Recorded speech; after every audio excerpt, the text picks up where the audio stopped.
Hi, I'm Joshua George, and thank you for clicking into CIBN TV. I'm joined today by our one and only CEO of CIBN, and we're going to be talking about the history of networking. Believe it or not, it was not invented yesterday, and Kerry's going to tell us more about that. When was it invented? You know what? I think it was way, way back there when, humanity began, really. Like 1991. No, I think it was, right after we got off the Ark. Right? Yeah. Yeah, was It's that been the a 80s long or- time, actually. Yeah, no. So networking, I think, has been around as long as there's been commerce. So, it's kind of like, hey, Doug, open the door, Doug. It's me. What? Or was it Dave? Dave? Doug or Dave? Doug or Dave who were knocking on doors. Right. Open the door. It's me. Let me in. What? I need a full story here, Kerry. I need Well, more than just as if there's just Dave's just knocking on my Okay, door. Hey, Doug, you want to network? Let's everyone go. knows Doug. Okay, Doug was selling some kind of product down on the beach. Okay, all right. And Dave actually was selling the ships to move them or something like that, right? Okay. So they had to get together and they had to communicate. Okay, so one of them I'm- lived in a cave Yeah. and one of them lived in a tent, and they started to give leads to each other. Doug and Dave from the cave in the tent. Now, in that setting, I'm only familiar with Cheryl. Now, of course, Cheryl, she's on the beach. She sells seashells. By the seashore. Yeah, Her. right. So she didn't need to network much because they kind of knew where to find her. Right. Yeah, okay. So networking's been around forever. All right. Forever. Okay, Now, since the Ark, yeah. some interesting things from history, though, is on the Silk Road. Okay. The Silk Road went from basically the Orient out into Europe, and merchants that traveled the Silk Road began networking with each other, sticking together to protect each other from marauding armies that would just come swooping down from the hills and steal all their stuff and kill everybody. I hate it when that happens. I hate it when that happens. It's kind of like hackers today, just to put it into perspective.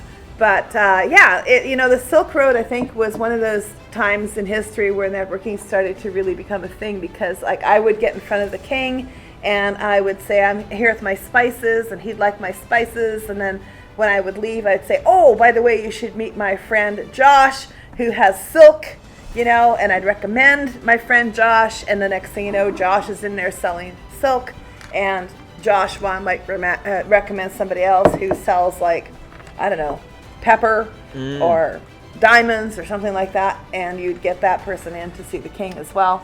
So that's kind of Hard one of to the get an hard audience places. with the king without a referral. Right? Yeah. Still true today. Is that so? Yeah.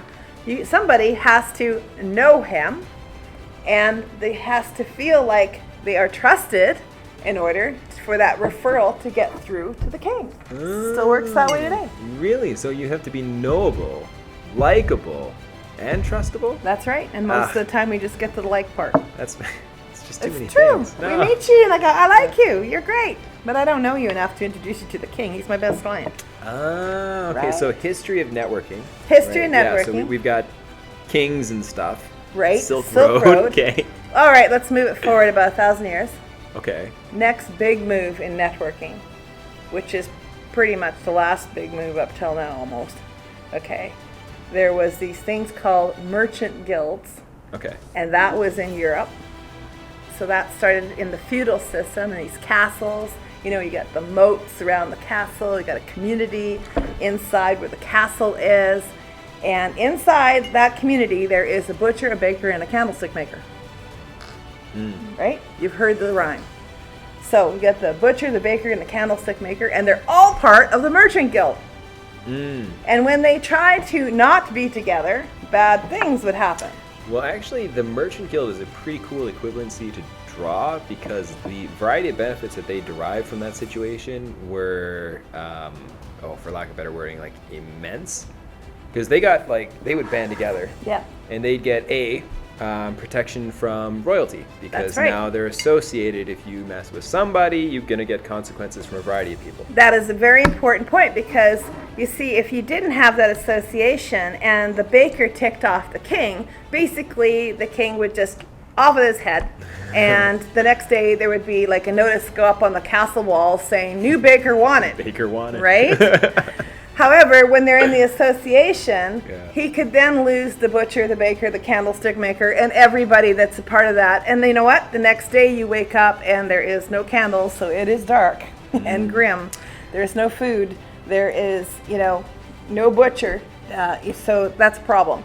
So banding together gave them strength with the royalty and people in power, so therefore it was a good thing to do, and it still is today. Networks today are often advocacy groups protecting one another. Absolutely. Yeah. Absolutely. And protecting from, in this situation, another equivalency to draw is the marauders in your community. There are occasional people who come through and they're hucking snake oil, and if you don't have a merchant association, right? That's right. If you don't have somebody whose job is to sell the good, legitimate snake oil, to kick that guy out, then you might be tricked by this sort of thing. That's right. It happens all the time in business today. Yeah. You for example, someone finds a business like they need a website done. Mm-hmm. So if they're not part of a business network, what they'll tend to do is they'll respond to one of the solicitations, for example, that shows up in their inbox, and they go, yeah, I'll use this guy. I found him online, or he found me. Well, he has no history with you. He has no community that you're part of. There's no accountability. So he'll say it's $5,000. You give him $5,000 and he disappears with your money and you don't get a website. Oof. That was very much the same back in those days. They have somebody come in, he's selling something.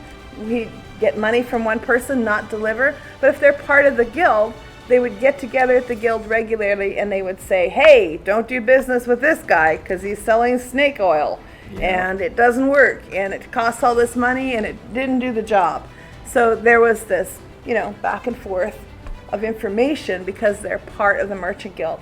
And many business networks to this day still run in this similar method where you've got one person per industry, you get together for lunch, and you share leads back and forth.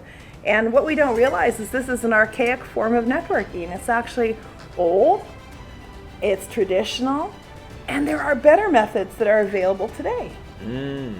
Okay, so it brought a lot of benefits, but we were saying we can do better? We can do better. We can do better? We can do better than that. Okay, all right. And now let's move forward again, about 1,000 years. The next greatest thing that happened in networking, the business card.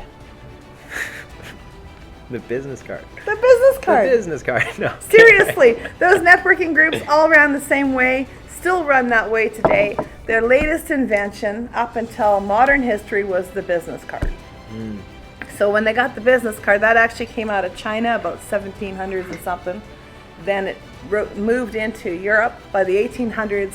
In Europe and in the Americas, they were starting to use the business card by the end of the 1800s. Early 1900s, it became very common. It's actually called a calling card at first. A gentleman's calling card is what it was called. And then in the Like 1920s, in they Batman. started. Yeah, that's right. When the Riddler leaves a big question mark. Hopefully your business card is more informative than that, though. Some of you it isn't, but I appreciate that you tried. However, that is good branding. We knew who it was. Yeah, you knew who it was, but you couldn't contact him if you wanted his business, right? You couldn't, you had no idea where to find him. Batman had better marketing because all they had to do was shine a light in the sky and he'd show up. That's a good one. Anyways, the business card was the next big invention in networking. And after that, really not much happened in networking except that in about 25, 30 years ago, with the advent of social media. Up to that point, we just had people getting together, having lunch. When the internet came along, social media came along, the way that we could network began to drastically change. However, most networking organizations did not keep up with that. They still continued just to meet and exchange business cards.